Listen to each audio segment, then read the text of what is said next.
जी हे अब्राहिम इसहाक याकूब दे परमेश्वर तो साडा भी परमेश्वर है प्रभु यीशु मसीह तो इस झुंड दा भी परमेश्वर है आमीन, प्रभु आमीन। यीशु मसीह खुदावन खुदा महान परमेश्वर तेरा धन्नवाद शुक्र करदे हां इस दिन बख्शिया प्रभु यीशु मसीह हालेलुया। ये सुंदर शाम दित्ती है प्रभु यीशु मसीह थैंक यू तेरा जीसस। धन्नवाद शुक्र करदे हां प्रभु यीशु मसीह तू रस्ते में संभालिया प्रभु सही सलामत प्रभु यीशु मसीह अपनी संगति विच लेके आया है प्रभु यीशु मसीह तेरा धन्नवाद तेरा शुक्र करदे हां प्रभु यीशु मसीह महान परमेश्वर खुदावन खुदा गीता भजनां नूं प्रभु तू सुनिया दुआवां प्रार्थनावां नूं प्रभु तू अपने तख्त ते कबूल कीता प्रभु यीशु यस मसीह हालेलुया। तेरा धन्नवाद तेरा शुक्र करदे हां प्रभु यीशु मसीह तेरा खुदावन खुदा महान परमेश्वर ਅਸੀਂ ਖੁਦਾਵੰਦ ਖੁਦਾ ਸਾਹਿਬ ਵਿਸ਼ਵਾਸ ਕਰਦੇ ਹਾਂ ਪ੍ਰਭੂ ਯਿਸੂ ਮਸੀਹ ਕਿ ਤੂੰ ਸਾਡੇ ਵਿਚਕਾਰ ਮੌਜੂਦ ਹੈ आमीन ਪ੍ਰਭੂ ਯਿਸੂ ਮਸੀਹ यस खुदा। महान परमेश्वर खुदावंद खुदा ਜਦੋਂ ਕਿ ਪ੍ਰਭੂ ਯਿਸੂ ਮਸੀਹ ਤੇ ਖੁਦਾਵੰਦ ਖੁਦਾ ਸਮਾਂ ਪ੍ਰਭੂ ਖੁਦਾਵੰਦ ਖੁਦਾ महान परमेश्वर ਤੇਰੇ ਬੋਲਣ ਦਾ ਹੈ ਪ੍ਰਭੂ ਯਿਸੂ ਮਸੀਹ हालेलुया। ਸਾਨੂੰ ਸੁਣਨ ਵਾਲੇ ਕੰਨ ਔਰ ਜਮਾ ਕਰਨ ਵਾਲਾ ਹਿਰਦੇ ਦੇ आमीन यस खुदा।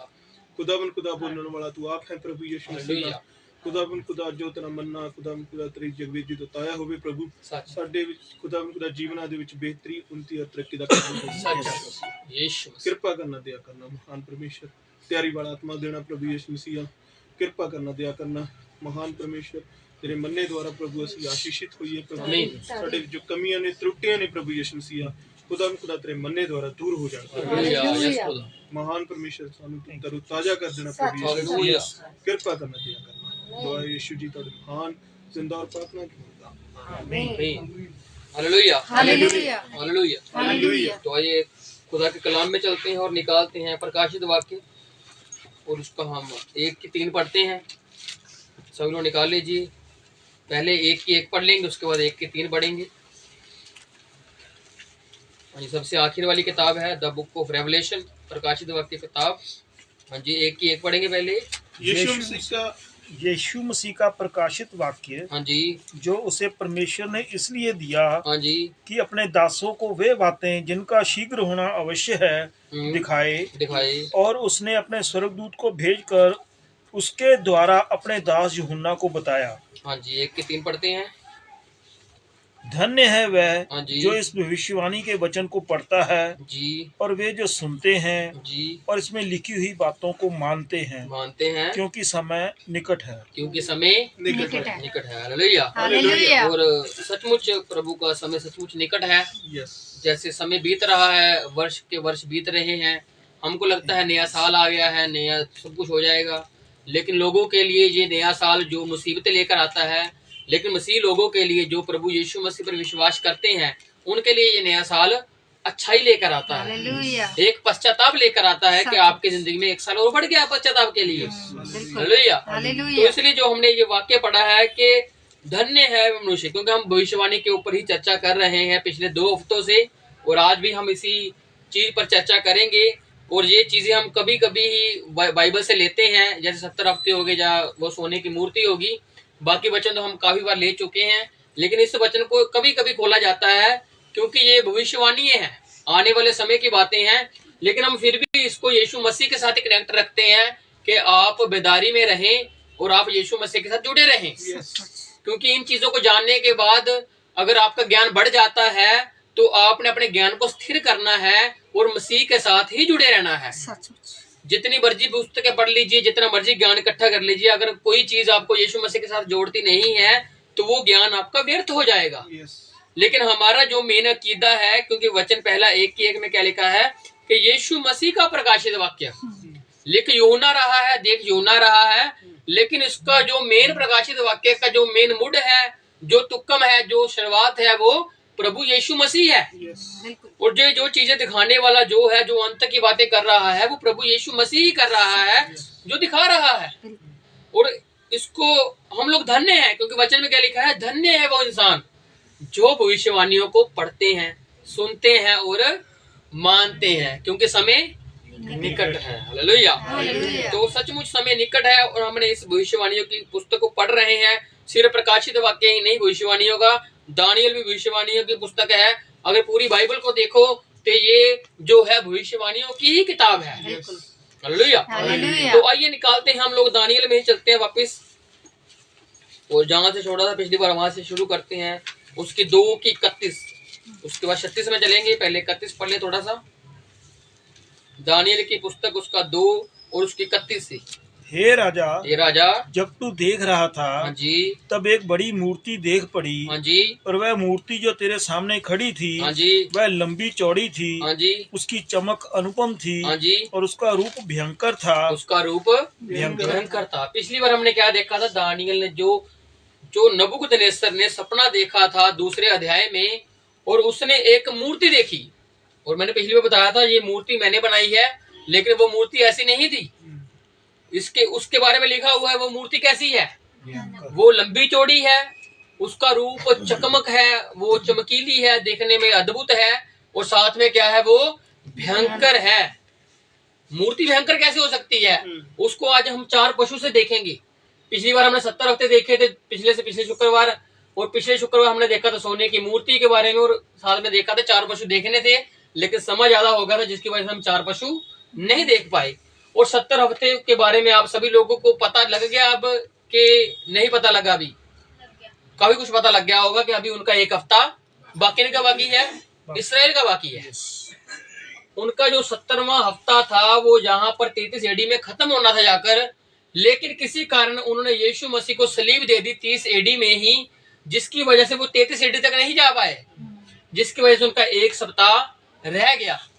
अभी 69 बीत चुके हैं, 62 सप्ताह के बीतने पर अभिषिक्त पुरुष काटा जाएगा, और उसके पहले 7 सप्ताह बीतेंगे।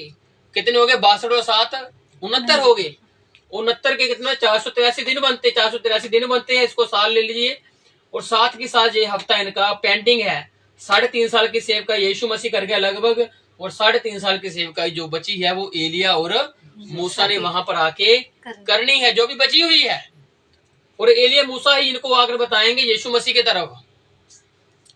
यहां से यहां तक यीशु मसीह लेकर आया इनको, और यहां से ये वापस जाएंगे उधर ही, सभी चीजें याद करेंगे। जैसे प्रकाश प्रेरितों के काम 7 अध्याय में जब स्टीफनस को पत्थर मारे जाते हैं, तो वो आदम को ले लेता है और कैसे याद करता है अपने सारे इतिहास को, और कैसे बताता है हम गुलामी में गए, गुलामी से निकले, हमारा रहनुमा ये बना, उसके बाद आते आते आते वो सब कुछ बताता है, कितने साल गुलामी में रहते हैं हम लोग। अगर आप प्रेरितों के काम 7 अध्याय पढ़ोगे तो आपको पूरा बाइबल का ध्यान ही हो जाएगा, क्योंकि वो आदम से लेता है उत्पत्ति से, और चलता ही रहता है, चलता रहता है, पूरी हिस्ट्री ही उनको याद दिला देता है जो लोग उसको पथराव करते हैं। और ये उनका हफ्ता बचा हुआ है, और एलिया मूसा ने ही आकर बताना है इनको कि यीशु मसीह कौन था और इनका हफ्ता कैसे रुक गया। पूरी हिस्ट्री उनको बताई जाएगी जो हम जानते हैं अभी। क्यों? क्योंकि दानियल के समय में ये हिस्ट्री बंद की गई थी। अगर हम इसका 12 अध्याय पढ़ते हैं तो उसमें लिखा हुआ है कि दानियल इस पुस्तक को बंद कर दे, मोहर कर दे, क्योंकि अंत समय के लिए ये बंद की गई। और प्रकाशित वाक्य क्या कह रहा है कि धन्य है वो लोग जो पढ़ते हैं, सुनते हैं और मानते हैं, क्योंकि समय अब अंत का समय निकट है। अब दानियल नहीं जान पाया, लेकिन हम जानते हैं। समझ रहे बात को? वो जिन चीजों को देखता था, सुनता था, लेकिन वचन कहता है वो समझ नहीं रहा था ये चीजें क्या, क्योंकि वो ये चीजें उस समय के लिए थी ही नहीं। ये चीजें तो अंत समय के लिए इशारा कर रही थी। ये चीजें उस वक्त भी घटी, लेकिन उसके कुछ सालों बाद घटी है ये चीजें, लेकिन ये चीजें हमें अंत की ओर लेकर जाती है। क्योंकि जब नबूकदनेस्सर सपना देखा तो वचन कहता है उसने मन में विचार किया कि मैं जानूं कि मेरा राज्य इतना बड़ा हो चुका है, इतना मैं बड़ा अपनी प्रतिष्ठा में हूं, तो जो मेरा राज्य है ये कैसे बना रहेगा। वो विचार करता है अपने मन में कि मेरे दुश्मन इतने सारे साथ में हैं, तो मैं आगे कैसे बढ़ूंगा। और वचन कहता है कि उसने विचार किया तो प्रभु ने उसको बताया फिर कि तेरे राज्य का क्या होगा। तेरे राज्य का नहीं, प्रभु ने उसको अंत तक बता दिया कि अंत तक क्या होगा, लेकिन वो समझ नहीं पा रहा था नबूकदनेस्सर। फिर उसने कहा कि कोई अगर मुझको बताएगा, मैं सपना नहीं बताऊंगा उसको, जो मुझे दर्शन हुआ मैं नहीं बताऊंगा, मुझे दर्शन भी जानना है और मुझे दर्शन का अर्थ भी जानना है। तो जब हम 2:31 से पढ़ रहे हैं तो दानियल उसको देख रहा है, उसने बता दिया, शुरू कर दिया कि उससे पहले ये कहता है कि मुझ में इतनी बुद्धि नहीं है कि मैं कुछ बता सकूं, ये यहोवा ही है जो लोगों को बुद्धि देता है। और जब ये बात होती है तो ये अपने तीनों दोस्तों को लेकर, शद्रक मेशक अबेदनगो को लेकर प्रार्थना करता है। उनको बताता है कि हमने प्रार्थना करनी है और प्रभु से मांगना है कि उसको सपन क्या हुआ है, और प्रभु उसको बता देता है कि क्या सपन देखा है उसने। और जहां से सपने का वर्णन करना शुरू करता है कि हे राजा, जो तूने सपन में देखा वो एक बड़ी मूर्ति थी, उसकी लंबी चौड़ी थी वो बनावट उसकी, और वो चमक अनुपम थी उसकी और उसका रूप भी भयंकर था। और उस मूर्ति का सिर तो चोखे सोने का था, सिर सोने का, उसकी छाती और भुजाएं चांदी की, उसका पेट और जांघें पीतल की, उसकी टांगे लोहे की, और उसके पांव कुछ तो लोहे के और कुछ मिट्टी के थे। पांव लोहे और मिट्टी के। तो पिछली बार हमें जाना था ये जो सिर है ये सोने का है, और ये जो बाजू है और इसकी चेस्ट है, छाती है, ये चांदी की है, और उसका पेट और ये जो जांघ है गोडे से ऊपर तक, नी से ऊपर तक जो हिस्सा है ये कौन सा है, ये पीतल का है। और जो उसकी दो आगे जाके टांगे हैं ये लोहे की हैं, और लोहा सबसे मजबूत है। हमने देखा है धातु है, ये सभी सोना धातु है, चांदी, पीतल और लोहा ये सब धातु हैं, और सबसे जो मजबूत धातु है वो ये है लोहा। और लोहे के दम पर ही ये पूरी मूर्ति खड़ी हुई है, जबकि इसका सिर जो है सोने का है, लेकिन इसको जो खड़ने की जरूरत है वो टांगों की जरूरत है। और उसके बाद जो पांव आते हैं, मतलब कि एडी से लेकर 10 उंगली जो 5-5 होती हैं वो लोहे और मिट्टी की थी। और पिछली बार हमने देखा था, आगे जाकर देखते हैं इसका अर्थ। पिछली बार हमने ऐसे बताया था आपको, अब हम इसका अर्थ देखेंगे। हाँ जी, 36 से पढ़ते हैं। स्वप्न तो यूं ही हुआ। देखो जो दानी ने उसको सब कुछ बता दिया कि तेरे साथ ऐसा ऐसा हुआ है, तो अब उसका अर्थ बताने लगा है जी, और कह रहा है सपन तो यही है, और अब हम उसका फल राजा को समझा देते हैं। अब हम क्या करते हैं, उसका फल बताते हैं। पहले सपना बताया, अब उसका फल बताएंगे, दर्शन का अर्थ बताएंगे।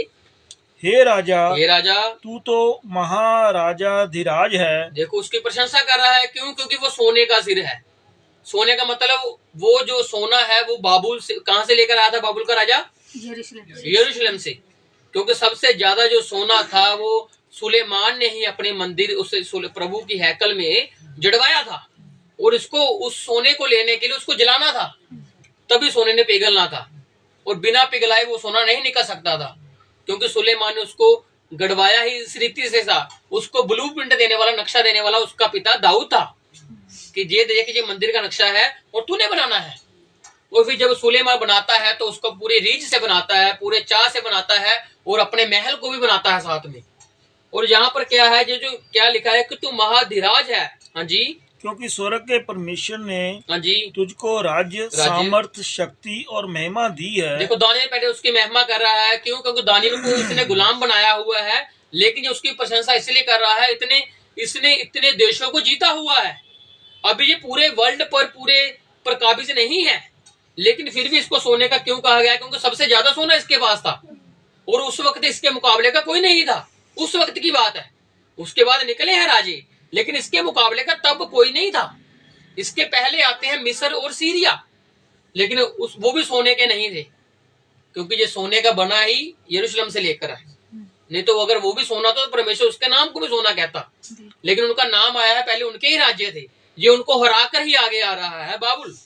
हाँ, उसका सिर क्या है जी? क्या लिखा है कि वो महाधिराज है, क्योंकि स्वर्ग के परमेश्वर ने ही तुझको राज्य, समर्थ, शक्ति और महिमा दी है। और जहाँ कहीं मनुष्य पाए जाते हैं, वहाँ उसने उन सभी को, हाँ जी, और मैदान के जीव जंतु और आकाश के पक्षी भी तेरे वश में कर दिए हैं। देखो इस राजा की बड़ाई कर रहा है, सचमुच पक्षी इसके जो खाना खोना था वो इसके पास ही आके खाते थे। और एक समय ऐसा था जब इसने अहंकार किया, घमंड किया, तो ये पशु के समान बन गया। 7 साल तक इसके ऊपर वो काले रहा, और उसके दरमियान ही इनका उदय होता है। ये कमजोर हो जाता है ना, पागल हो जाता है 7 साल के लिए, फिर ये धीरे धीरे जैसे कमजोर होता है फिर इनका आगे उदय होता है। लेकिन अभी बात करें हम सिर की, तो क्या कहा कि तू इतना धनी है, इतना महिमा युक्त है कि सभी लोग तुझसे ही खाते हैं, और तुझको उन सब का अधिकारी ठहराया है। तू ही अधिकारी था। हाँ जी, यह सोने का सिर तू ही है। सोने का सिर तू किसको कह रहा है? तू ही है। सपना किसने देखा? दर्शन किसने देखा? नबूकदनेस्सर ने देखा। और नबूकदनेस्सर राजा किसका, कहाँ का था? बाबुल का, बेबीलोन का राजा था ये। और अगर हम बेबीलोन की हिस्ट्री पीछे से जाते हैं तो ये हमें उत्पत्ति में जाकर मिलता है। उत्पत्ति में कहाँ पर? जब निम्रोद क्या करता है? गुम्बद बनाता है। कहाँ का वो है? शिनार, उसका नाम है शिनार। तो आगे जाकर इसका भी कहीं पर जाकर जिक्र आता है कि ये शिनार में इसकी राजधानी थी, शिनार। क्यों? क्योंकि ये चीजें निकली ही उधर से हुई हैं। निम्रोद के मन में ये चीज कैसे है कि मैं सबसे ऊंचा हो जाऊं, क्योंकि तब सब लोग एक ही भाषा बोलने वाले लोग थे। और नूह के समय में जो भूचाल आया था, जो पानी आया था, जिसकी वजह से पूरा संसार नष्ट हो गया था पानी से, उसने देखा कि अब हम फिर से वैसे नष्ट नहीं होना चाहते, हम अपने लिए गुम्मट बनाएंगे और धरती पर एक निशान होगा हमारा कि जिस गुम्मट पर हम चढ़ेंगे। उसको देखकर इसने ये फैसला लिया कि अब हम खोएंगे नहीं, अब हम मरेंगे नहीं, अगर बारिश आएगी तो हम ऊपर चढ़ जाएंगे। क्यों? क्योंकि उस वक्त पानी इतना आ गया था कि सब लोग डूब गए थे। उस वक्त ये नहीं कि लोगों का एक दो माला था, उनके लोगों के माले बहुत ज्यादा थे उस वक्त भी, लेकिन वो उनको बचा नहीं पाए। जैसे आज भी लोग सोचते हैं कि हम अगर कोई बॉम्ब आएगा तो हम बॉम्ब शेल्टर में छिप जाएंगे, लोगों ने बना रखे ना अपने लिए। उस वक्त भी लोगों ने काफी कुछ किया हुआ था अपने लिए। और आज के टेक्नोलॉजी और उस समय के टेक्नोलॉजी दोनों बराबर ही हैं। नूह के समय की टेक्नोलॉजी बहुत हाई थी और इसलिए जब नूह दावा करता था कि बारिश आएगी तो लोगों ने उसकी बात नहीं मानी। लोग कह रहे थे तू ऐसा कर रहा है। उन्हें ऊपर अपने जहाज भेजते हैं ऊपर चेक करने के लिए, जो उनके पास वह वेपन थे जो चेक करते थे, ऊपर जाते हैं वो देखते हैं कि बारिश का तो कोई नामो निशान है ही नहीं, जबकि ओस ऊपर से आती थी। उस वक्त साइंटिस्ट भी लेवल भी काफी अप था, जैसे आज है ना वैसे ही था। क्योंकि वचन क्या कहता है कि नूह के दिनों के जैसे दिन होंगे आज के, समझ रहे हो? तो आज के दिन क्या कौन सा है? विज्ञान का युग आज। तो उस वक्त क्या होगा फिर? उस वक्त लोग क्या करते थे? पेड़ लगाते थे, शादियां करते थे। पेड़ आज भी लगाते हैं। पेड़ क्यों लगाते हैं? आज गर्मी ज्यादा है। काटे किन्होंने? काटो भी हम नहीं है, वो लगा भी हम ही रहे हैं। उस वक्त भी लोगों ने पेड़ काटे थे कि हम ही लगाएंगे, हम ही काटेंगे। गर्मी उस वक्त भी ज्यादा थी। और इसलिए हम इस बात को इसलिए जोड़ रहे हैं क्योंकि जो नूह के समय में चीज थी वो क्या थी? निम्रोद उसके बाद आता है। निम्रोद गुम्मट खड़ा करता है और ये उसकी वंशावली से आगे निकल रहा है। और अब ये सिर है, अगर हमारा सिर हमारे साथ ना हो तो पूरी बॉडी किसी काम की है ही नहीं। बाजू क्या करेंगे? क्योंकि पूरी कंट्रोलिंग जो है हमारा माइंड देता है हमारी पूरी बॉडी को। हम देखते हैं, देखने से सुनते हैं, सुनते बोलते हैं और माइंड में विचार लाकर दिल में जाता है और पूरी बॉडी को वो कंट्रोल करता है। अगर हम कहें हमने हाथ ऐसे उठाना है तो हम पहले सोचते हैं माइंड में, उसके बाद हमारा हाथ उठता है। अगर ऐसे कर रहे हो सोचते रहो नहीं होगा। इसलिए जो पूरा सिर है ये पूरी बॉडी को कंट्रोल करता है। तो इसलिए ये क्या कहा गया है कि सिर तू ही है। सुर तू क्यों है? क्योंकि तूने सोने से शुरुआत की और तेरा देश जो है, तेरा राज्य जो है बड़ा है, महामहिम है, तू राजा है, ये है। और सिर तो तू ही है और ये बाबुल का राजा है, बेबीलोन। हाँ जी। तेरे बाद एक राज्य और उदय होगा। तेरे बाद, अब ये किसके बाद की बात कर रहे हैं? बाजू और छाती की। किसकी? चांदी की। जो राज था मादी और फारसी का, हाँ जी, वो उदय होगा। लेकिन वो क्या होगा? जो तुझसे छोटा होगा। लेकिन वो तुझसे छोटा होगा। जितनी महिमा तूने कमाई है वो तेरे से जैसी महिमा नहीं कमा पाएगा, क्योंकि सोने का सिर तू है और वो सोना बांट लेंगे। अगर एक चीज एक के पास होगी तो वो सबसे बड़ी चीज मानी जाती है। अगर वो डिवाइड हो गया, बांटा गया, तो फिर उसका राज्य भी थोड़ा थोड़ा धीरे हो गया। क्योंकि ये मादी और फारसी है, इसमें से एक राज्य बड़ा था और वो मादियों का राज्य था। और ये दोनों जो राज है गठबंधन से बने हुए हैं, ये दोनों आपसी सहमति से बने हुए हैं। और जो सबसे बड़ा राज्य था वो था द साइरस द ग्रेट का, खुसरू का, और वो मादियों का राजा था। और ऐसे आगे चलते चलते अर्थशास्त्र आता है, उसके बाद दारा आता है, कितने राज्य आते हैं। जैसे इसका भी आगे जाके बेटा आता है बेलशस्सर, इसके भी आगे जाके जिक्र है। उसने क्या किया? इसके बेटे ने, जिसकी वजह से उसके ऊपर आकर दूसरा राज्य चढ़ाई कर लेता है। और अगर आप सोचोगे कि इसके बाद एकदम आ गया, एकदम नहीं आया, समय पड़ा, साल पड़े। क्योंकि अगर किसी के विरुद्ध प्लानिंग करनी हो तो हमको टाइम लगता है प्लानिंग करने का। उसके बाद उस पर हमला करना होता है, हमले करने के बाद उसके राज्य को कन्विंस करना पड़ता है कि हमने राज्य जीत लिया है। और ऐसे ही इस वक्त है। अभी इसके राज्य को कमजोर होने के लिए इसके पीछे जो खड़े हैं लोग, उनको पीछे करना पड़ेगा, इसलिए किसी को आगे आना पड़ेगा। लेकिन है लोग इन्हीं में से ही है, इन्हीं में से ही आगे आकर लोग कहेंगे हम राजे हैं। जैसे दाऊद के समय था, उसके बेटे कहते थे ना हम राजे हैं, क्योंकि उनको मालूम था कि दाऊद का बेटा है और उसने अपने लोग इकट्ठे किए हुए थे और लोग उसकी सहमति में थे। और जब वो कहता था मैं राजा, लोग मानते थे। सिर्फ उसके लोग, दाऊद के लोग नहीं। दाऊद अलग था, सुलेमान अलग था, लेकिन उसमें से विद्रोह उठा। उसने कहा मैं राजा हूं। अबशलोम कहता है मैं राजा हूं, ओदनियाल कहता है मैं राजा हूं। और उसके बाद लिखा हुआ है कि वो खुद ही कह रहे थे। लेकिन जब तक असली मेन राजा ही ना किसी को कहे, तब तक वो राजा कैसे हो सकता है। और इसलिए इसको कहा गया कि सिर्फ तू है, लेकिन उसके बाद एक राज्य आएगा और वो क्या होगा? छोटा होगा। तेरे बाद एक राज्य और उदय होगा हाँ जी, जो तुझसे छोटा जो होगा। तुझसे छोटा होगा। फिर एक और तीसरा पीतल का सा राज्य तीसरा होगा, पीतल का राज्य जो पेट से लेकर जांग तक होगा, और वो हमने देखा था ग्रीस का राज्य है। हाँ जी, जिसमें सारी पृथ्वी आ जाएगी। जिसमें क्या करेगी? ये ग्रीस ही है ऐसा देश। बाउल के समय में देश नहीं आया पूरा, लेकिन इसके समय में क्यों कहा जा रहा है ग्रीस के समय में? क्योंकि ये द अलेक्जेंडर ग्रेट का राज्य था, सिकंदर महान का, और उसकी शाखाएं यहाँ भारत में भी थी।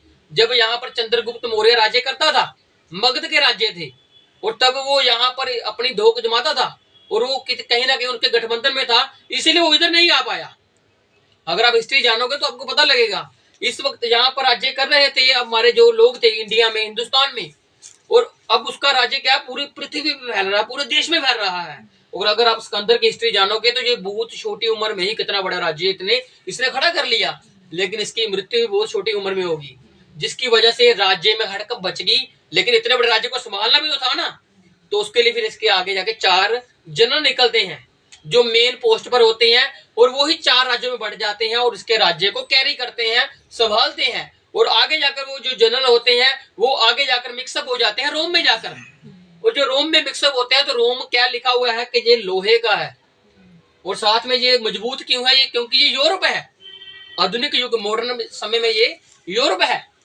और एक समय में जो रोम है, जो यूरोप है, ये बहुत बड़ा हुआ करता था, लेकिन किसी कारण जब आगे आगे जाकर इसका एम्पायर खत्म हुआ तो रोम टूट गया।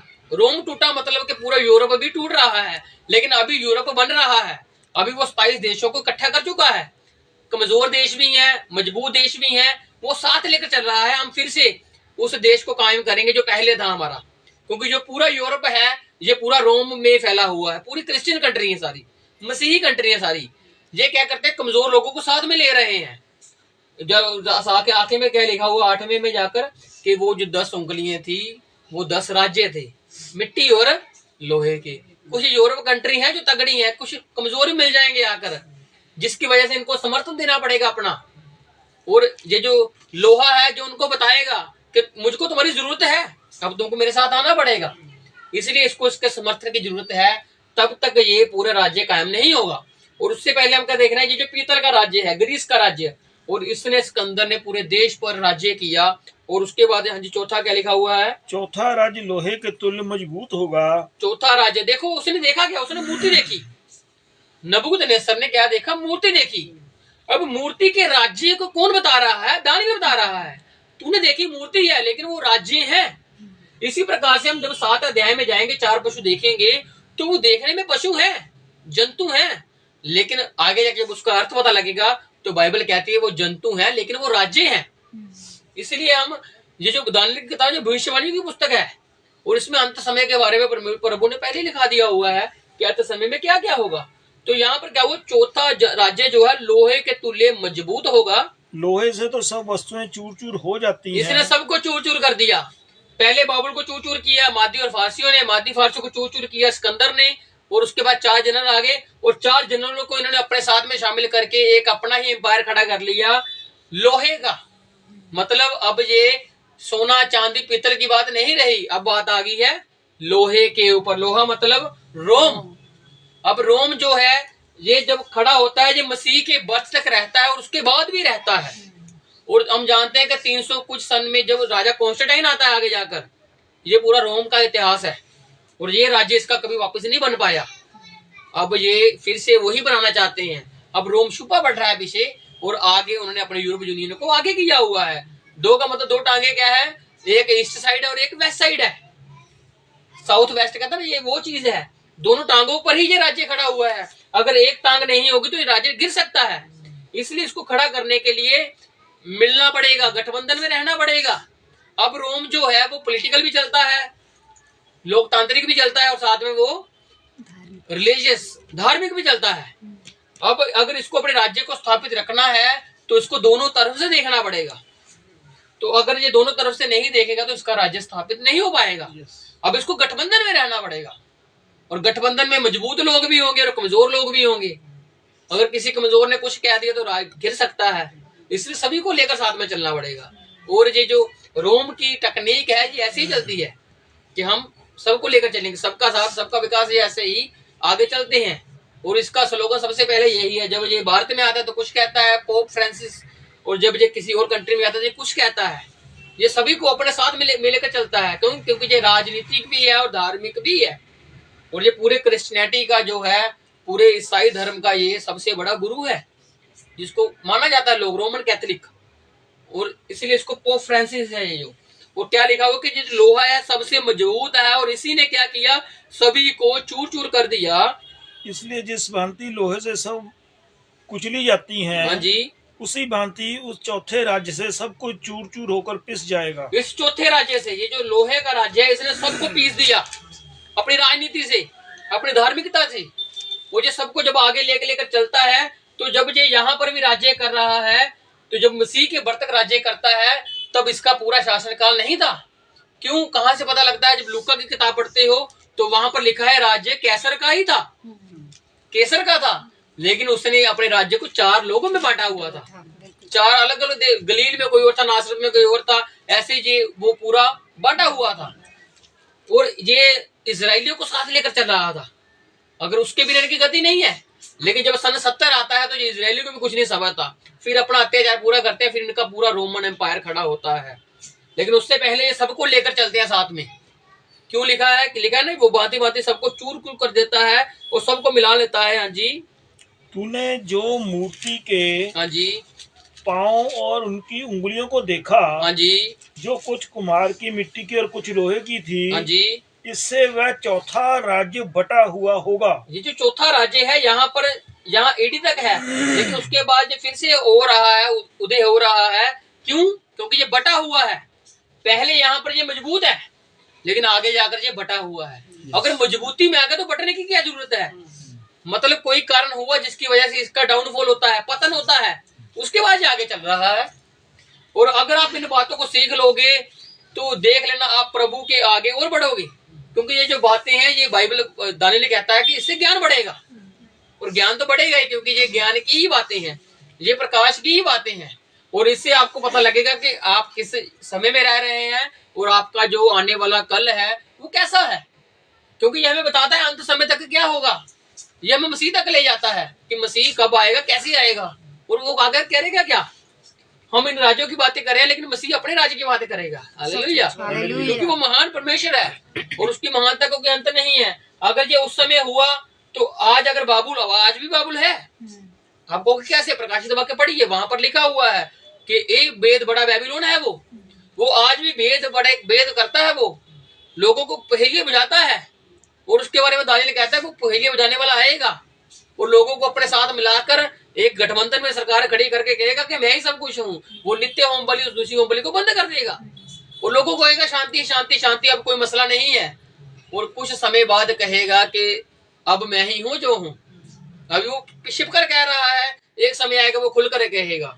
क्यों? क्योंकि उसको मालूम लग जाएगा अब सब लोग ही मेरी सुन रहे हैं। लेकिन याद रखना वो 10 उंगलियों में बटा हुआ है, कुछ विरोध भी करेंगे फिर इसका। हालेलुया।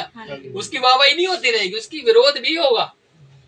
तो ये जो समय बीत चुका है और ये चलेगा भी और ये आएगा भी। बाइबल हमें बीत चुके समय का, चल रहे समय का, आने वाले समय का बताती है। और सुलेमान अपने उपदेश में कहता है कि ये चक्कर है, ये जीवन जो है चक्कर है, जो बीत चुका है वो वापस वापरेगा ही वापरेगा। हम कहते हैं हमारे साथ ऐसा क्यों हो रहा है, ये सब कुछ चक्कर है। क्योंकि हमारे पिता के साथ भी ऐसा हुआ है, आगे उसके पिता के साथ भी ऐसा हुआ है। बच्चे जो होते हैं अगर उसके आगे होते हैं, हम कहते हैं हम ऐसा करेंगे वैसा करेंगे, लेकिन ये चक्कर काल है। बचपन, जवानी, उसका बुढ़ापा, ये चक्कर काल चल रहा है। वो ये तब तक चलता रहेगा जब तक कोने का पत्थर आकर उस राज्य पर नहीं लगता है। तब तक हम एक समय में बंध चुके हैं और हमारा एक निश्चित समय तक का समय है, और जब हम जाएंगे तो जाना निश्चय है। लेकिन याद रखिए आपको मसीह में जाकर होकर जाना जरूरी है। ऐसे चले जाओगे तो कोई फायदा नहीं है। लेकिन अगर मसीह का नाम साथ में लेके जाओगे, अगर मर भी जाओगे तो प्रभु आपको जिंदा भी कर देगा। अगर जिंदे होगे तो उसके आगे तक बचे रहोगे तो वो आपको बदल भी देगा। हालेलुया। लोग सोचेंगे ये कैसे हो सकता है, यही तो बात दानिएल नहीं समझ पाया। आज के लोग समझते हैं कि हम बदल जाएंगे, जो मूर्तियां वो जी उठेंगे, ये हम समझते हैं, क्योंकि ये बातें हमारे समय के लिए ही हैं। यहोशू को 7 चक्कर प्रभु ने पुराने नियम में कहा था, लेकिन वो नए नियम में हमारे लिए हैं। कि 7वें काल के 7 चक्कर लगाकर 7वें काल में क्या होगा, अद्भुत काम होगा। दीवारें तड़केंगी, दीवारें गिर जाएंगी यरीहो की जो बड़ी बड़ी हुई हैं। वो बड़ी बड़ी दीवारें क्या हैं, जो हमें ऊपर जाने से रोकती हैं। और जब आप मसीह का चक्कर लगाते रहोगे तो एक न एक दिन मसीह आपको ऊपर लेकर ही जाएगा, क्योंकि ये हमारा विश्वास है। ये दानियेल के समय में नहीं था, और लेकिन वचन कहता है कि दानियेल देखता रहे, आखिर में तू खड़ा होकर देखेगा, सब कुछ देखेगा कि जो आज बातें हो रही हैं इनका सर्वव्यापक विश्लेषण आगे जाके किया जाएगा। हालेलुया। हम इतने विद्वान थोड़ी है जो हमको मालूम होगा, लेकिन प्रभु ने सब कुछ लिखाया हुआ है और प्रभु ही बता रहा है वो सिर कौन है, वो छाती कौन है, बाजू कौन है, आगे जाके हमको पता लगता है। तो यहाँ पर क्या लिखा हुआ है, हाँ जी, जो तूने पांव और उंगलियों को देखा, जो कुछ कुम्हार और मिट्टी की है और कुछ लोहे की थी, तो भी उसमें लोहे का सा कड़ापन होगा। 10-10 बटे होंगे आपस में, 5-1 होंगे, लोहा और मिट्टी इकट्ठे होंगे, लेकिन फिर भी लोहा अपनी धड़क रखेगा पूरी अपनी। लोहा कहेगा मैं कुछ हूँ, और ये 3.5 काल के बाद एकदम आगे आएगा कि यार तुम लोगों ने तो मुझे साइड ही कर दिया है, अब मैं बताता हूँ मैं कौन हूँ।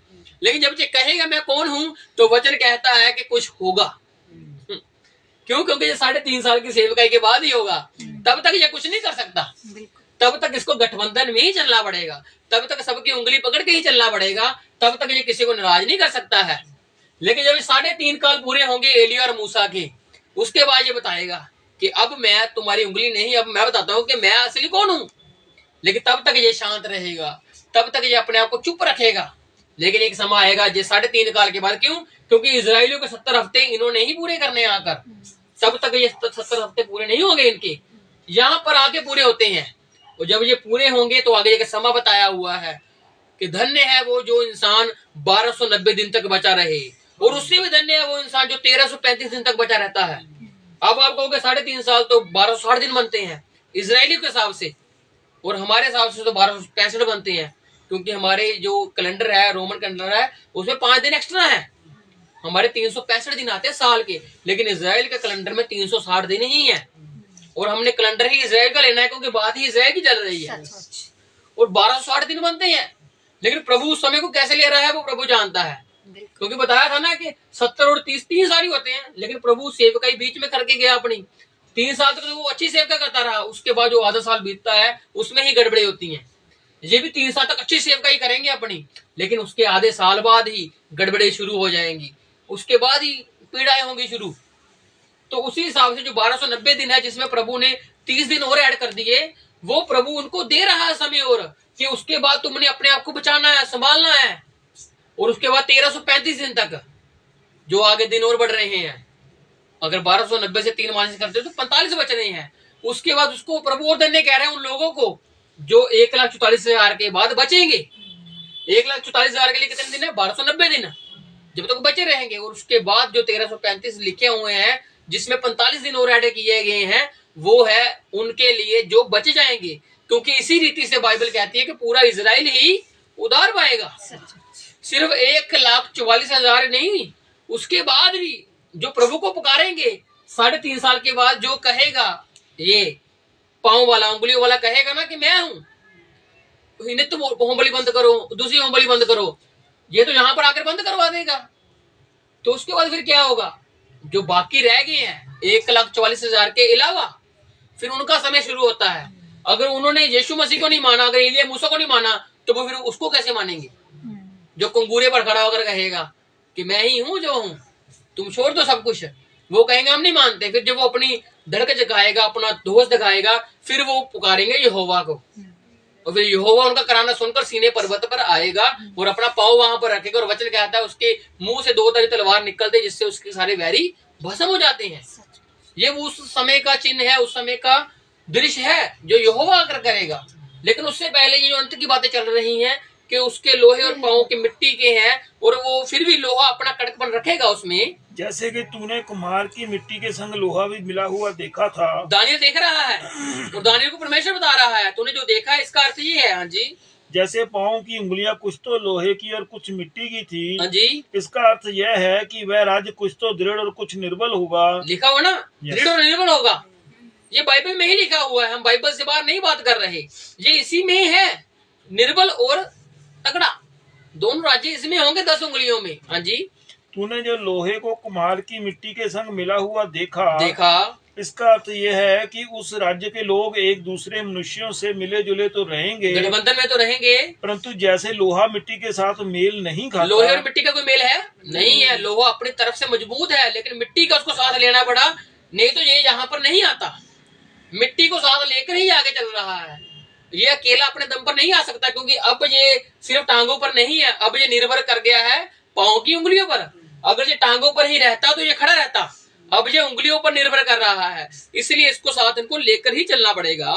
परंतु जैसे लोहा मिट्टी के साथ मेल नहीं खाता मेल, वैसे ही वे भी एक ना बने रहेंगे। एक नहीं बने रहेंगे। ये बातें एक दूसरे से करेंगे, हम एक हैं, एक हैं, एक हैं, लेकिन कुछ कमजोर है, कुछ तगड़े हैं, और जो तगड़े हैं वो कमजोरों को साथ में कैसे देख लेंगे?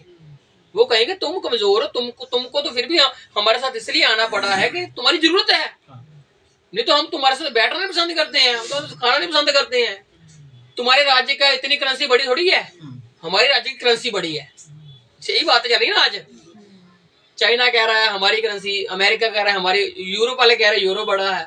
सबने अपनी अपनी करेंसी निकाली हुई है ना, तो सभी अपनी करेंसी के पीछे पड़े हुए हैं। तो यहाँ पर भी ये चीजें चलेंगी कि तुम्हारी ये तुम्हारी वो, ये फिर भी साथ में रहेंगे क्योंकि इनको जरूरत है।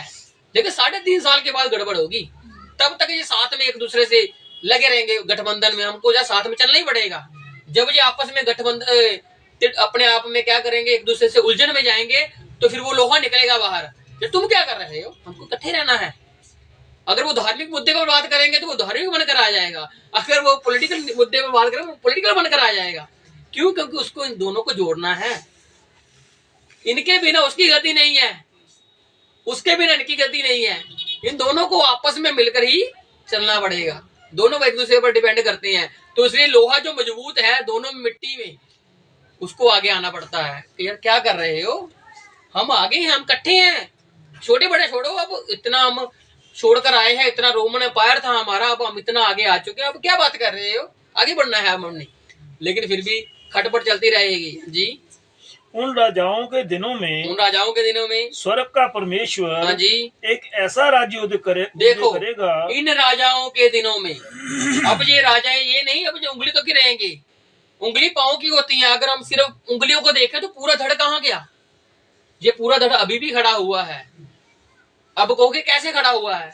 इनका स्वभाव चल रहा है आगे आगे। सचमुच अब नमरोद तो चला गया उत्पत्ति में, लेकिन बाबुल में कैसे होड़ आ गई कि इतना राज तो मैंने स्थापित किया है। अगर जब देखोगे ना पागल जब होता है जी, तब ये सोचता है ये राज्य के मैंने नहीं खड़ा किया, ये राज्य मैंने नहीं बड़ा किया। और जब इसमें घमंड आ जाता है, और घमंड ये निमरोद से चल रहा है, तो निमरोद ने भी घमंड किया था कि हम बुर्ज बनाएंगे, सब लोग इकट्ठे रहेंगे, हम लोग। सोच अच्छी थी, लेकिन वो कहते हैं हम परमेश्वर को साथ तुल्य बन जाएंगे, जैसे कायन सोचता था। जैसे वो उत्पत्ति में क्या हुआ उसका सवाल चल रहा है आज। जो उत्पत्ति में खून मिक्स हुआ और अच्छा और बुरा, वो तो स्वभाव आज हमें है। नहीं तो अगर हम सब अच्छा ही सोचते तो फिर 1000 साल आज तो यही था। समझ रहे हो? शेर बकरी को ना खाता, बकरी भागती ना आगे आगे, शेर घास खाता। उसका कारण क्या है कि अभी भी 1000 साल बाकी है। जो प्रभु चाहता था असली मायने में कि 1000 साल ऐसा होना चाहिए, उसी में कमी है। क्यों? क्योंकि उत्पत्ति से प्रेम ठंडा पड़ गया, और ये मत्ती तक आते आते यीशु मसीह ने खुद भी कह दिया कि प्रेम का ठंडा होना भी जरूरी है। और प्रकाशित वाक्य में 7वें कलीसिया को प्रभु कहता है ना तो ठंडा है और ना तो गर्म है, इसलिए हमको गर्म रहना है। प्रभु हमें हिदायत देता है, वो आयत हमारे लिए लिखी हुई है कि तुम ठंडे भी हो तुम गर्म भी हो। इसलिए प्रभु हमें जब पढ़ते हैं याद आता है, नहीं प्रभु हमें ठंडा नहीं रहना, हमने गर्म होना है। अगर हम तेरी चर्च में नहीं जा रहे हमें जाना है, अगर वचन नहीं पढ़ रहे पढ़ना है, अगर गीत भजन नहीं सुने सुनने हैं। क्यों? किस लिए? गर्म होने के लिए, सरगर्म होने के लिए। वो बातें हमारे लिए ही लिखी हुई हैं, और ये बातें हमें मसीह की तरफ ही जोड़ती हैं कि हमारे तरफ वो सुबह ना आ जाए वापस वाला कि हमने प्रभु को छोड़ दिया है, हमने त्याग दिया है। इसलिए प्रभु हमें चेतावनी देता है कि तुमने पहला सा प्रेम छोड़ दिया है। वो लिखी इसलिए बात गई है कि हम पहले प्रेम को याद करें। अगर वो लिखी ना जाती तो हमको कैसे मालूम लगता कि पहला प्रेम छोड़ दिया है? वो मसीह ने लिखाई इसलिए हुई है।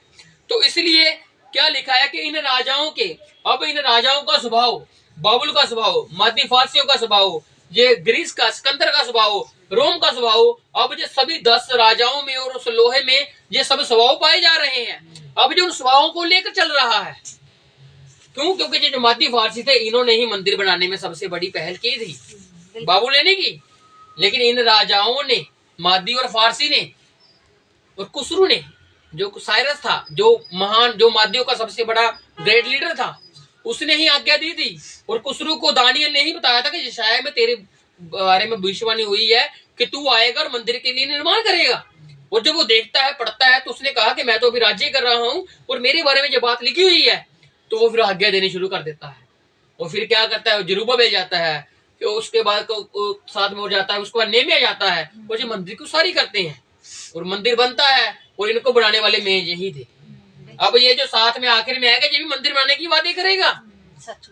अब ये मादीवासी थोड़ी है, उनका स्वभाव है, ये बाबुल का स्वभाव भी इसमें है कि सबसे बड़ा मैंने रहना है। अब ये मादी फारसियों का स्वभाव भी है, गठबंधन में रहना है। अब ये ग्रीस का स्वभाव भी है कि पूरे देश पर राज्य करना है, हमने सबको हमने साथ लेकर चलना है और वन वर्ल्ड वन रीजन की बात करनी है। और ये सब की चीज क्या है, ये पूरी हम एक तरफ लेके जा रहा है, ये सभी का स्वभाव में जा रहे हैं। और वापस अपने से वो कायम करना चाहता है कि हम सबसे बड़े हैं, लेकिन वो भूल चुका है। अब 10 राज्य अलग अलग हो चुके हैं, अब कमजोर भी साथ में आएंगे, मजबूत भी साथ में आएंगे, और अकेले की बात नहीं चलेगी। जब ये अकेला बात करेगा तो बात बिगड़ेगी। अब अकेला बात नहीं कर सकता, लेकिन ये करेगा 3.5 काल के बाद करेगा, जब 1,44,000 इजराइल उठा लिए जाएंगे, तब करेगा ये बात। लेकिन अब क्या है कि इन राजाओं के दिनों में एक राज्य उदय होगा और वही हमारा राज्य है। हालेलुया, समझ लगी आपको? वही हमारा राज्य है जो उदय होगा। इन राज्यों में हम रह रहे हैं, लेकिन ये राज्य हमारे है नहीं। इस पृथ्वी पर हम रह रहे हैं, लेकिन ये पृथ्वी हमारी है नहीं। ये राज्य कहाँ पर है? ये राज्य इस पृथ्वी पर है, और इस पृथ्वी के ऊपर हम रह जरूर रहे हैं, लेकिन हम इस पृथ्वी के मालिक नहीं हैं, हम इस पृथ्वी के रहने वाले नहीं हैं।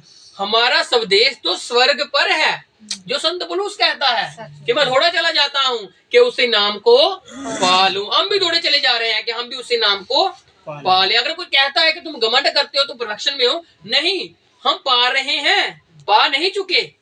इसी बात को संत पौलुस क्लियर करता है। तुम लोगों ने गलत समझ लिया, मैं पकड़ नहीं चुका, मैं पकड़ रहा हूँ। इसलिए हम भी मसीह के नाम को पकड़ रहे हैं, अभी पकड़ा नहीं है, अभी तो उसको छूने की कोशिश कर रहे हैं। और वचन कहता है एक दिन ऐसा आएगा कि जब ये राज्य आएगा तो सब धुंधलापन हट जाएगा, साफ साफ दिखेगा। यूहन्ना देख रहा है मनुष्य के शरीर का कोई है, क्यों? क्योंकि उसका अभी वो राज्य नहीं आया।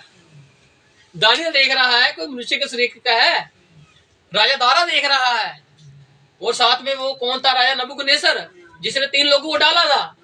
वो कह रहा मनुष्य के माने तो मैं देख रहा हूँ, लेकिन जब हम देखेंगे, हम सीधा प्रभु यीशु मसीह को देख रहे हैं। हम मनुष्य का स्वरूप नहीं देख रहे, हम तो देखते ही प्रभु यीशु मसीह को हैं। हालेलुया, क्यों? क्योंकि वो पर्दा हट चुका है। अब वो हमको मनुष्य का स्वरूप नहीं दिखता, अब वो हमको साक्षात परमेश्वर दिखता है। सिर्फ परमेश्वर नहीं, परम ईश्वर दिखता है वो, क्योंकि वो परम परमेश्वर है। वो ईश्वरों के बीच में विराजमान रहकर उनको बताता है कि मैं तुमसे भी बड़ा हूँ।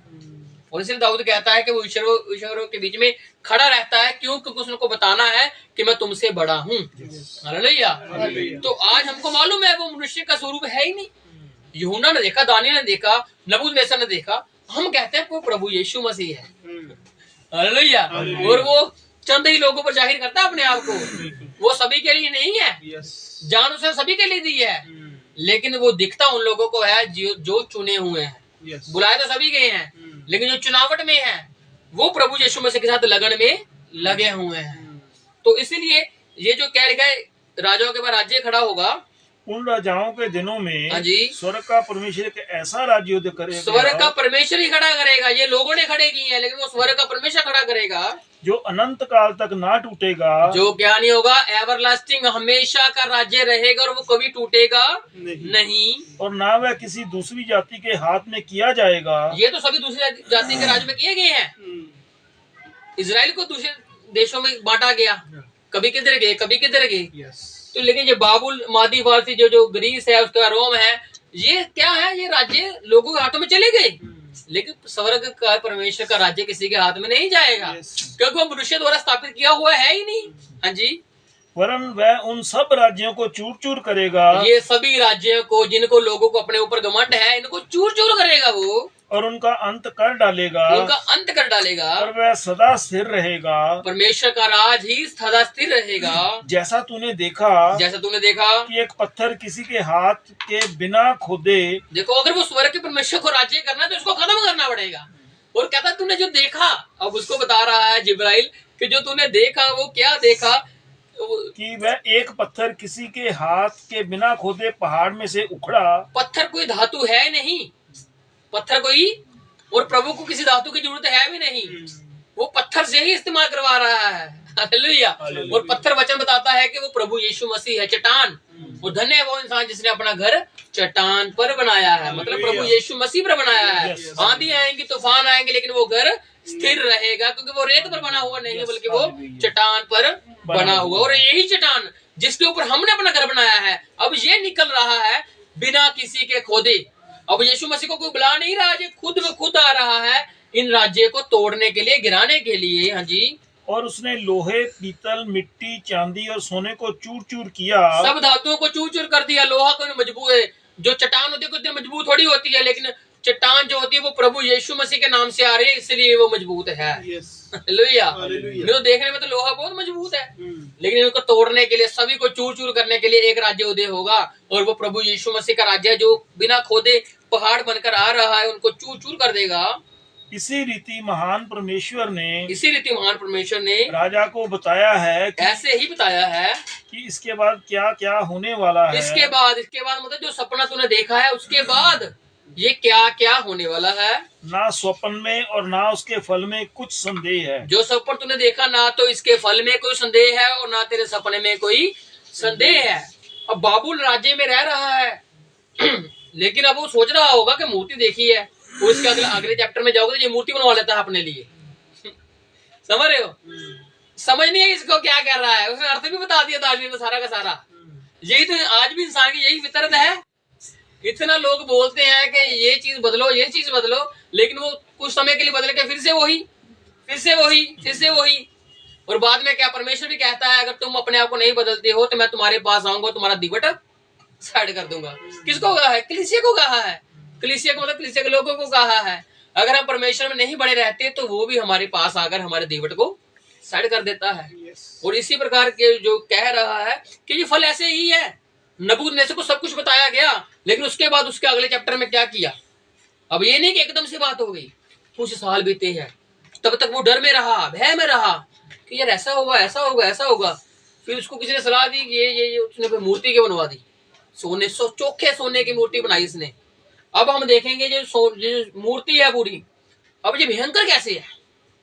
पहले तो हमने देखा ना कि मूर्ति के बारे में क्या क्या है, ये कैसे कैसे है। अब हम देखेंगे ये भयंकर कैसे है।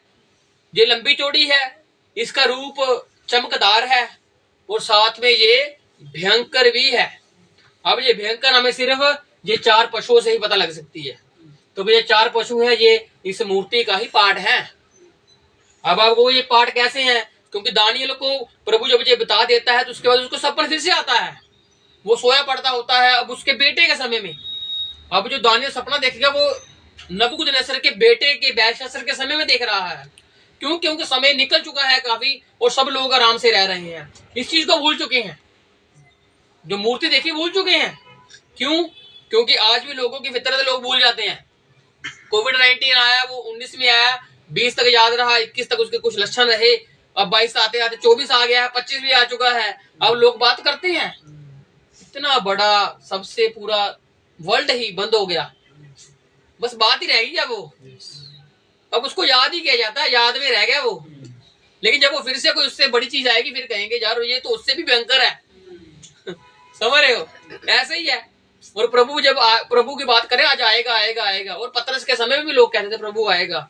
वो कहते थे हमारे बाबू सो गए, यार तू कौन सी बात कर रहा है, कब से सुन रहे हैं आएगा। ये शायद ने भी कह दिया है कुंवारी गर्भवती होगी, लेकिन कब आएगा? जबकि कुंवारी गर्भवती होकर बच्चा जन्म भी देगी उनको, लेकिन उसको वो हमेशा व्यभिचार की संतानी बोलते रहे, मरियम को हमेशा तस्वीर देते रहे वो। और कभी उन्होंने माना ही नहीं, कभी सोचा ही नहीं, कभी विचार ही नहीं किया कि ये कह रही है कुंवारी गर्भवती अद्भुत रीति से जन्म हुआ है। और वो अपने तानों मेनों से बचने के लिए लिस्बा के पास जाती है, क्योंकि उस जगह पर उसको जीने नहीं जाता। और यूसुफ को भी नहीं जीने दिया जाता। वो यूसुफ अपने देश में चला जाता है और मरियम अपनी चचेरी बहन के पास चली जाती है, एलिशबा के पास, उन तानों से बचने के लिए।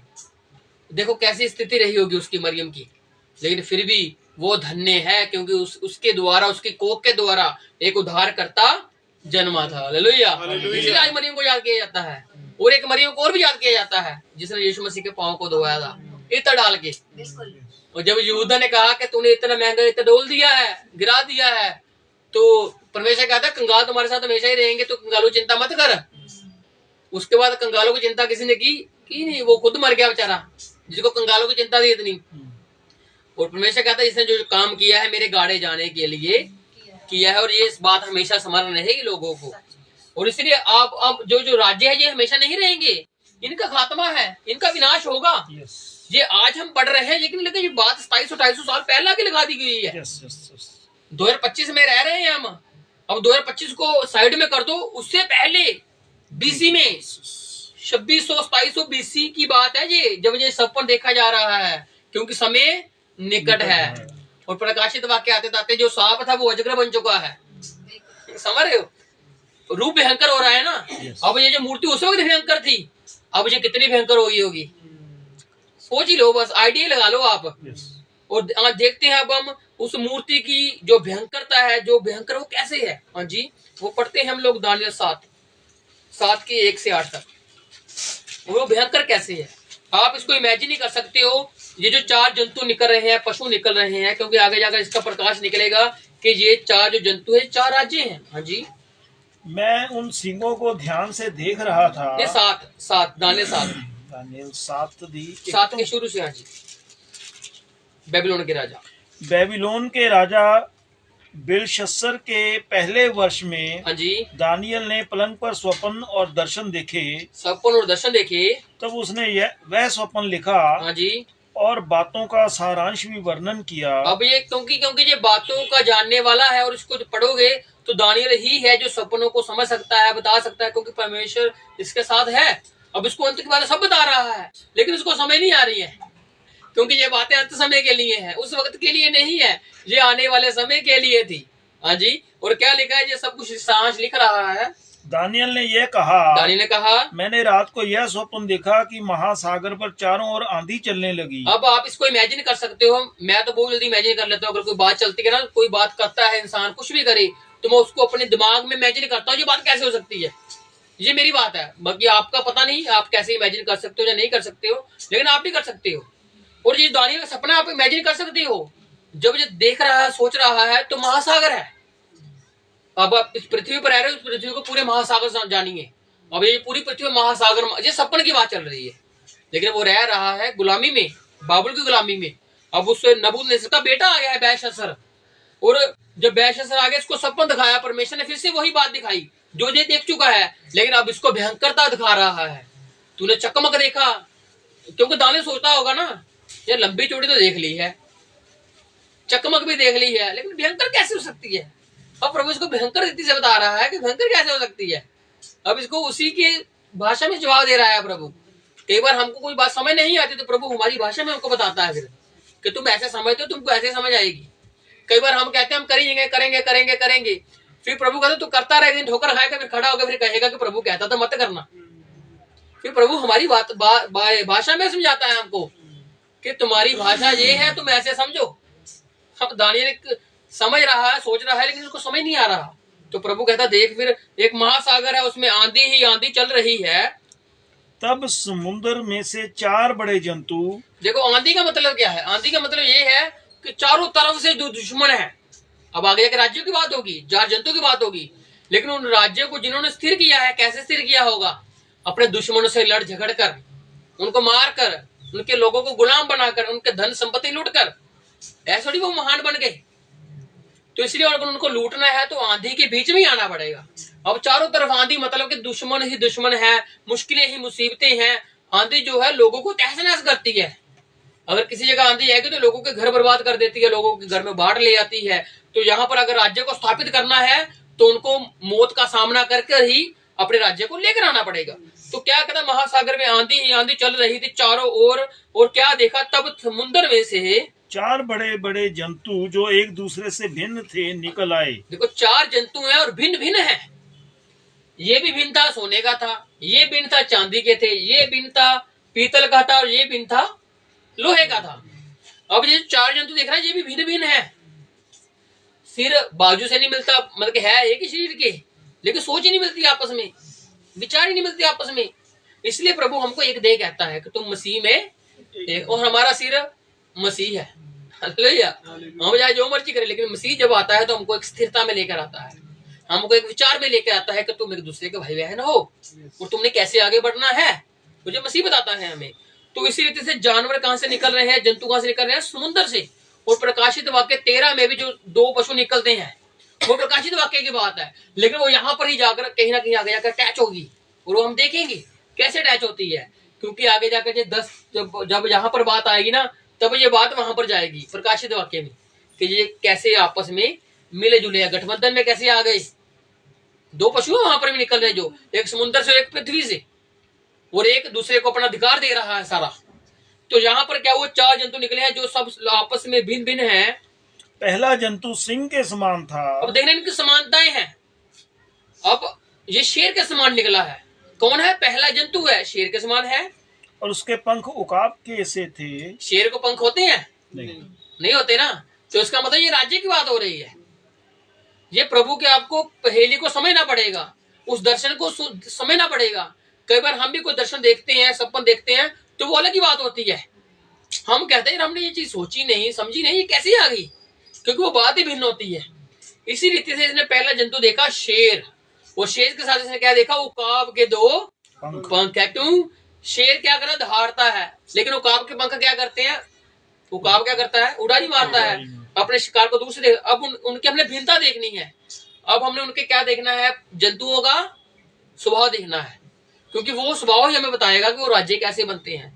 ये जो शेर है ये दहाड़ रहा है, बाबुल सोने का था, दहाड़ रहा था, और साथ में पंख थे, जहां चाहता था, जहां जहां जा रहा था, ये अपने आप को फतेह ही कर रहा था, जीत ही रहा था। जी, मेरे देखते देखते हाँ उसके जी। पंखों के पर नोचे गए। अब मेरे ही देखते देखते दानियल ने उसको क्या बताया था कि तेरे दूसरे बार तेरे राज्य आएगा एक और वो तुझे छोटा होगा। अब कहता मेरे देखते देख यही रहा है, लेकिन अब ये देख रहा है कि पहला राज्य नहीं रहेगा, दूसरा जंतु आकर उसको खत्म कर देगा। फिर उसके बाद देखा दूसरा भी नहीं रहेगा, दूसरे को तीसरा खत्म कर देगा। अब देखा तीसरा भी नहीं रहेगा, तीसरे को चौथा खत्म कर देगा, लेकिन चौथे को खत्म करने के लिए एक और आएगा। वो जानवर नहीं है, हालेलुया, वो परमेश्वर है हालेलुया, जो सभी राज्य को खत्म करेगा। जो पढ़ के आए हैं पीछे हम, वो स्वर्ग के परमेश्वर का राज्य है। जो पत्थर निकला है, चट्टान निकली है बिना खोदे हुए, वो ही आकर इनके राज्य को खत्म करेगा, तहस नहस करेगा। और पहला जंतु निकला, उसके बाद शेर था, स्वभाव था शेर है, और साथ में 2 उकाब के पंख है, और इनको काट दिया गया है। जी, और वह भूमि पर से उठाकर हाँ जी, मनुष्य के समान पांवों के बल खड़ा किया गया। उसको बताया गया कि तू इतना अहंकार में मत रह। 7 साल जो इसके ऊपर बीते थे ना बाबुल के ऊपर, इसको बता दिया था कि तू अहंकार में चला गया है। अब तेरे पास जो पंख है उसका बताया गया नेचर, स्वभाव, कि वो अपने आप को नीचे पाँव लगा ही नहीं रहा था, और अपनी छत पर कहता है कि मेरे से बड़ा कोई राजा है? मैं ही हूं, सब कुछ करता हूं। लेकिन वचन कहता है वो ही राजाओं को स्थिर करता है, वो ही लोगों के सरकारों को खड़े रहने देता है। अगर वो आ जाए तो कोई भी इंसान ना बचे। चेले कह रहे थे प्रभु देख बड़ी बड़ी बिल्डिंगें हैं, ये देख बड़े बड़े मंदिर हैं। प्रभु कहता तुम ये देख रहे हो मैं, लेकिन तुमको बताता हूँ एक दिन आएगा यहाँ पत्थर पे पत्थर भी नहीं रहेगा, जो ढाया नहीं जाएगा। आज हम देखते हैं वो इतनी बड़ी बिल्डिंग, इतने माले की बिल्डिंग, लेकिन मेरे भाइयों बहनों, एक समय आएगा जब ये कुछ नहीं रहेगा। सिर्फ एक चीज रहेगी, वो चट्टान, वो परमेश्वर, वो प्रभु यीशु मसीह, जो उसके राज्य में रहेंगे वो ही स्थिर रहेंगे। हालेलुया। तो इसलिए क्या कर रहा है, वो उड़ रहा था, बहुत अहंकार में था, लेकिन उसको क्या किया गया?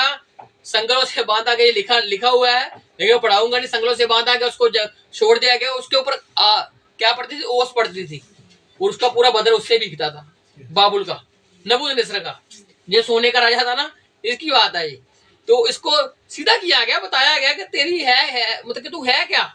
फिर उसके बाद कहता है कि ये खुद ही कहते हैं, इसके शब्द हैं कि वो ही परमेश्वर है जो लोगों के राज्य को स्थिर करता है। पहले मैं था, उसके बाद वो आ गया। इसीलिए प्रभु हमारे साथ तब तक काम नहीं करेंगे तो हम मैं करेंगे। जब हम कहेंगे वो कर रहा है, वो कर रहा है, फिर देखिए आपकी जिंदगी में शांति कैसी आ रही है, क्योंकि वो कर रहा है। हम कौन, हम कुछ नहीं है। अभी 5 मिनट के बाद मेरे साथ क्या हो जाएगा मुझे भी नहीं पता। जब तक मैं करूंगा तो मेरी मैं मेरे में रह जाएगी। इंसान साथ में कुछ नहीं लेके जा सकता, सिर्फ परमेश्वर का प्रेम साथ में जाएगा। हालेलुया। आप पापी आए थे, आप धर्मी बनकर जा रहे हो, ये प्रभु की इच्छा है। इसलिए प्रभु आपको चाहता है कि आप उसकी बुलावट में और चुनावट में बड़े रहिए।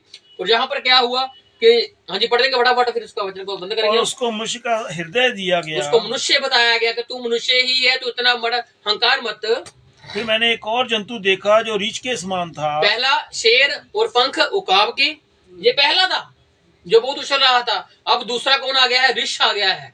और ऋष ने क्या किया, अपना दायां हाथ क्या किया, हाथ को पंजर को, और एक पांजर के बल उठा हुआ था। किसके बल उठा हुआ है, ये अपने हाथ के बल उठा हुआ है। क्यों, कैसे देखा था ना मादी फारसी में, एक राज्य बड़ा है और वो मादियों का राज्य था, और मादी जहां जहां जा रहे थे विजय कर रहे थे, और साथ में इसको फारसी का भी राज्य चाहिए था, जिसकी वजह से इसको गठबंधन में आना था।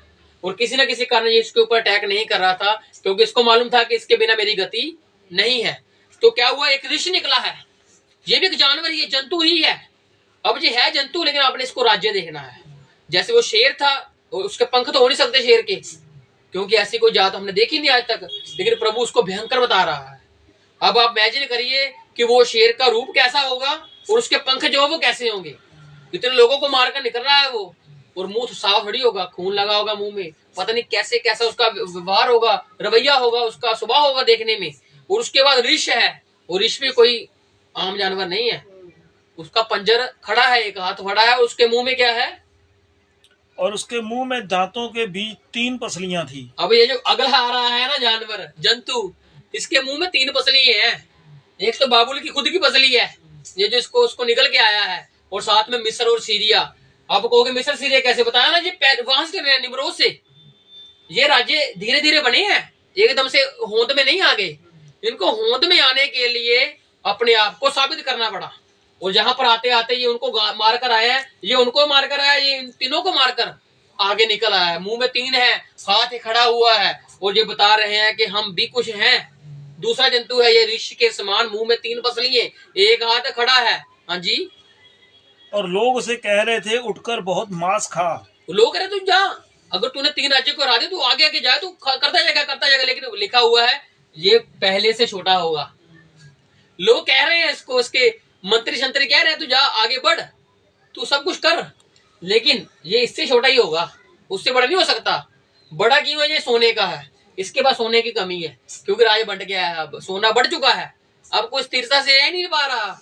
अब कोई दोनों में से कह नहीं सकता कि मैं सबसे बड़ा हूं। क्यों, क्योंकि दोनों मिले में है, आपस में है। हाँ जी, इसके बाद मैंने दृष्टि की और देखा, चीते के समान। देखो तीसरा है जंतु, पहला शेर, उसके पंख उकाब के, दूसरा ऋष, उसके मुंह में पसली, हाथ खड़ा हुआ, और तीसरा जंतु चीते के समान। चीता क्या करता है, फुर्तीला, सबसे फुर्तीला जानवर है चीता।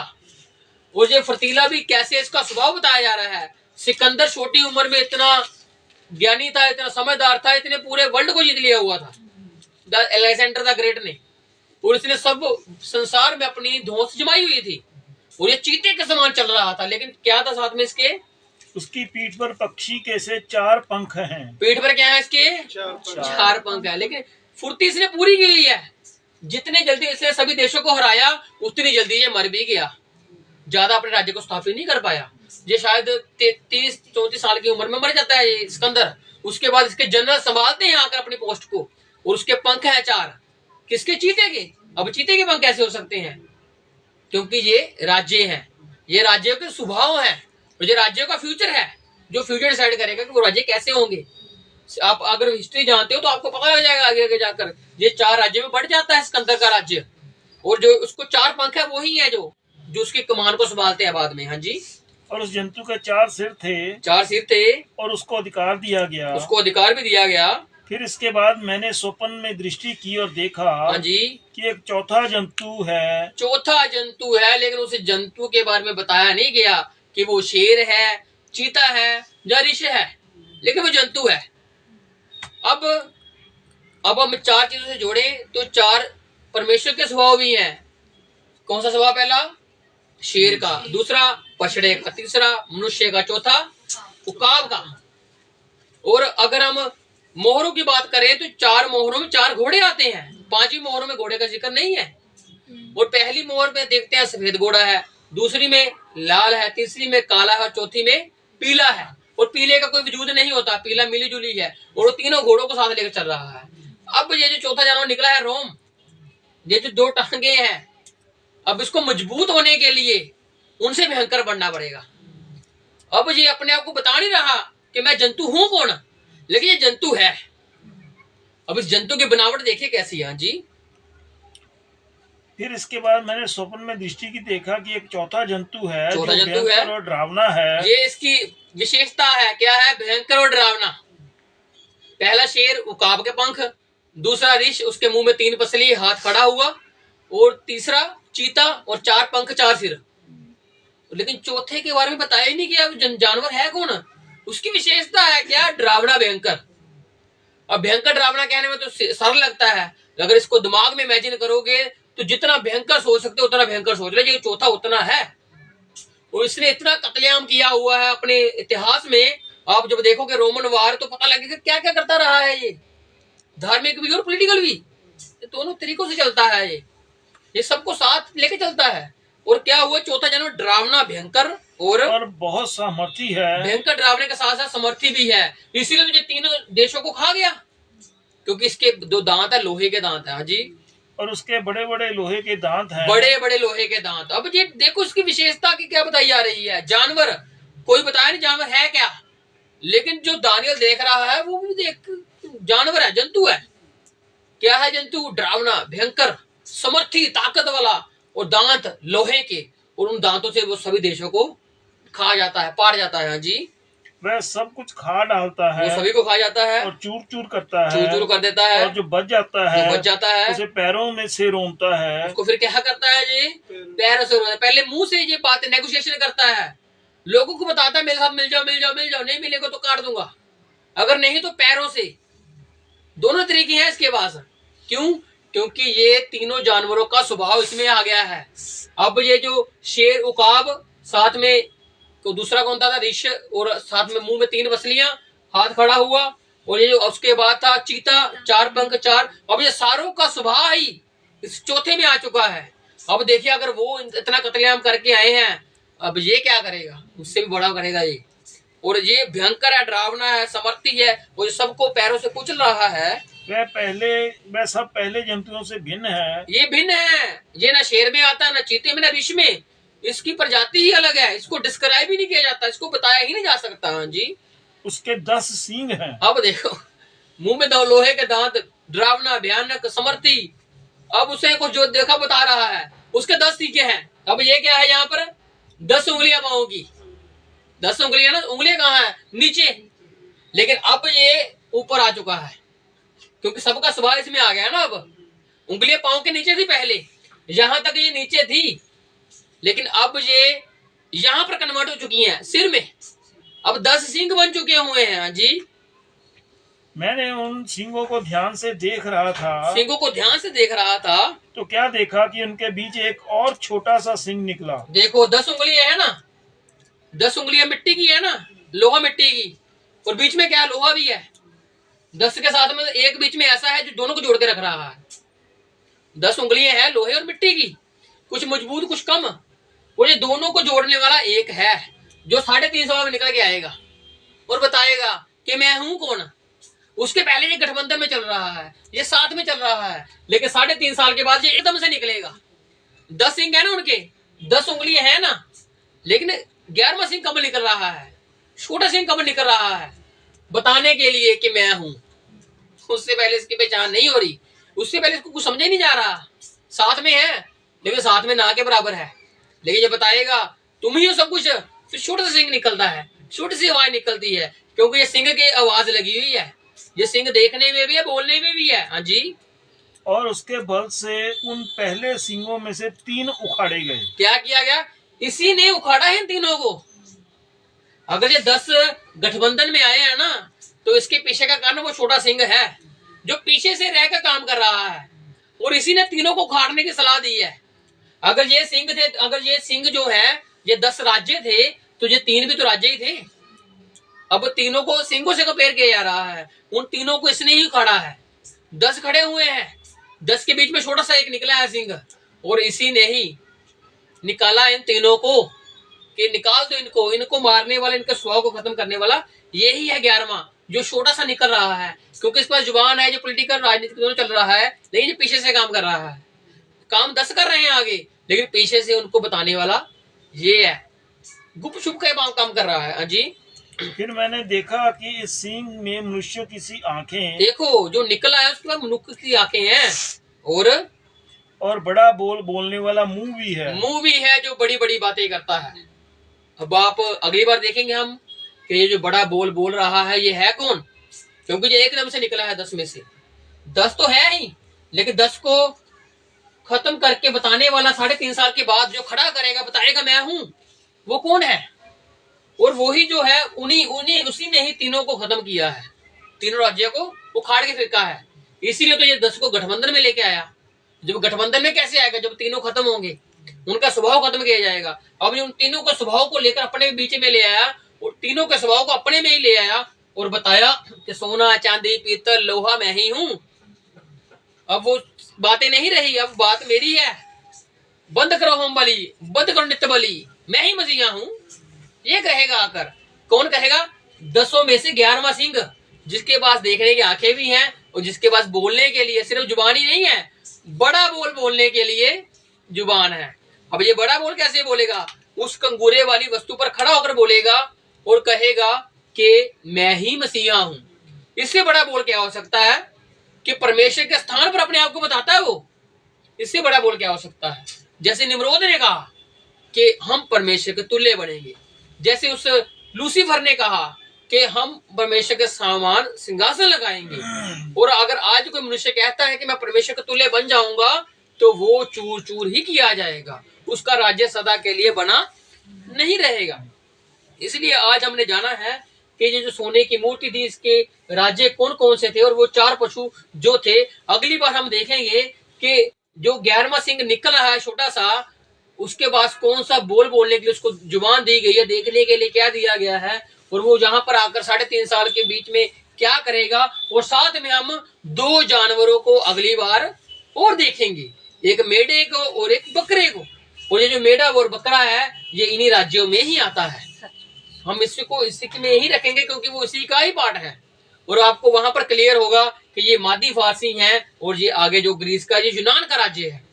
और यूनान के राज्य को खत्म करने के लिए रोम निकलता है आगे, और उसके बाद रोम का राज चलता है। अब रोम का राज नहीं है, लेकिन आएगा रिवाइवल रोम, और उस रिवाइवल रोम में ही पत्थर आएगा, चट्टान आएगी जो उसको तहस नहस करेगी। और उसके बाद 1000 साल का राज्य रहेगा, और उस राज्य में शेर घास खाएगा और जानवरों में प्रेम रहेगा, जानवरों के साथ इंसानों में प्रेम रहेगा। कोई किसी को मारेगा नहीं, कोई किसी को काटेगा नहीं, कोई किसी के लिए बुरे शब्द नहीं बोलेगा, सब में प्रेम होगा। जैसे प्रभु उत्पत्ति में चाहता था कि आदम में वैसी चीज हो, लेकिन वो चीज नहीं बन पाई, लेकिन आज चाहता है प्रभु वैसी चीज हो जाए। हालेलुया।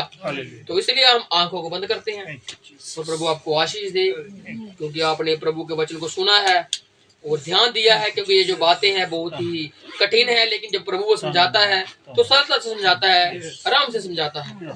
तो आइए आंखों को बंद करते हैं और प्रभु के लिए कहते हैं, मैनू एनी बुद्ध तू दे खुदा, मैं तेरे काम करा।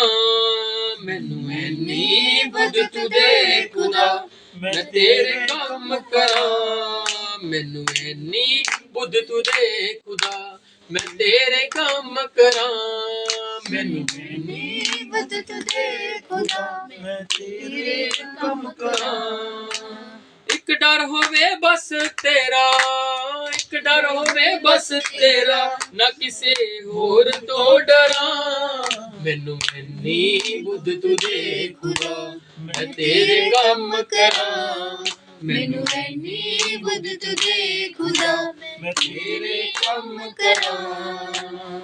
तेरे घर विच करा मैं सेवा, एक मन एक चित ला के हो, एक मन एक चित ला के, एक मन एक चित ला के। पाप बदी सब दिल चो कट के रू दे बस्तर पाके रू दे बस्तर पाके रू दे बस्तर पाके रू दे बस्तर पाके रू दे बस्तर पाके तेरी विच हजूरी आके मैं खुद नू परां तेरी विच हजूरी आके मैं खुद नू परां मैनू नी बुध तू दे खुदा तेरे कम करां मैनू नी बुध तू दे खुदा तेरे कम करां हाय नी मैं तेरे कम करां बस मैं तेरे कम करां thank you hallelujah hallelujah hallelujah hallelujah तो वही आंखों को बंद करते हैं स्वर्ग की प्रार्थना करते हैं हे हमारे बाप तू जो स्वर्ग में है तेरा नाम पवित्र माना जाए तेरा राज्य आए तेरी इच्छा जैसे स्वर्ग में पूरी होती है वैसे पृथ्वी पर भी हो हमारे दिन भर की रोटी आज हमें दे जिस प्रकार हमने अपने अपराधियों को क्षमा किया वैसे ही तू भी हमारे अपराधों को क्षमा कर और हमें परीक्षा में ना ला परंतु बुराई से बचा क्योंकि राज्य और पराक्रम और महिमा सदा दे रही है आमीन अब से लेकर परमेश्वर का प्रेम उसकी शक्ति उसका फजल भरा हाथ हमारे साथ यूं ही बना रहे आमीन